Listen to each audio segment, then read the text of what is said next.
The only way to survive as a TLB operator is to know the dangers and to know that they never go away. The first time you forget the risk is when an accident can happen on any side. That's what happened to Ron. He started daydreaming while digging a trench. He swung the bucket over without looking and hit Bill, who was walking nearby. When you operate a tractor, loader, backhoe, or TLB, there is potential danger on every side of you. Imagine yourself in a sphere where danger lurks on all sides, front, back, up, down, left, and right. While swinging a backhoe, you could squeeze a person or hit something on either side of you. If you're not careful, you could back over an embankment, roll over, and be crushed. You can encounter danger below when trenching. If the soil is loose or improperly shored, the ground may give way. If you lift the loader bucket too high, you could be hit by falling debris from above, especially if you aren't using a proper canopy. A TLB is basically a tractor. Tractors can be dangerous all by themselves, but when you add a backhoe or loader on one end of a tractor, you multiply the danger factors. To minimize the danger, you need to check out your rig before you start. At the beginning of each shift, make sure that all parts of your equipment are in safe working condition. Check for damage that could cause it to fail while you're using it. Check all of the brakes, controls, and safety devices. Good visibility is absolutely essential. You can't avoid a hazard that you can't see. How many times after an accident has an operator said, "I didn't see him"? If the rig has a windshield, be sure the wipers are working. Keep it clear at all times. Make sure that nothing else is blocking your line of sight. Clean off all glasses and light lenses and remove any excess oil and grease. Make sure there are no loose tools lying around on the rig. You need to know as much as possible about what's down there.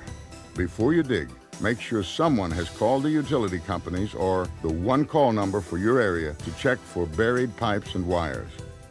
A lot of injuries with TLBs happen when getting on or off the rig.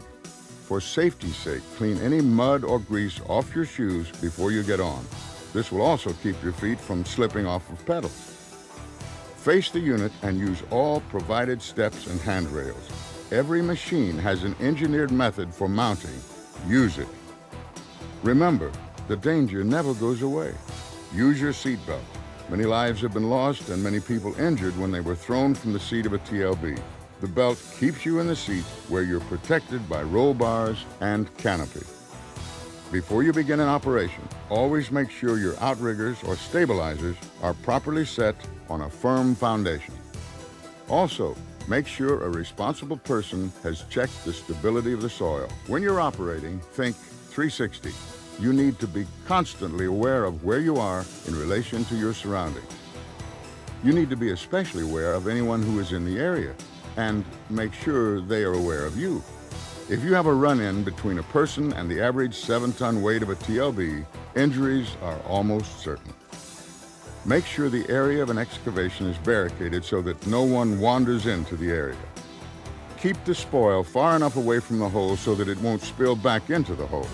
When you're backfilling a trench, it is dangerously easy to move forward too far and drive headfirst into the ditch. You need to know where all soft ground is at all times. When using either bucket, you have weight distribution to worry about. Improper weight distribution can cause the tractor to go out of control or flip over. No one should ever be allowed underneath a bucket, especially when traveling with the load high before unloading. When you are loading or unloading, employees need to stand back so that they won't get hit by falling debris. If an excavation is 5 or more feet deep, the walls need to be shored up or properly sloped or benched to prevent cave-ins. If you're working around a TLB, never approach while it's operating unless you are positive that the operator knows where you are and has stopped operation and indicated that you may approach. Often you'll need to drive a TLB on a public street or highway.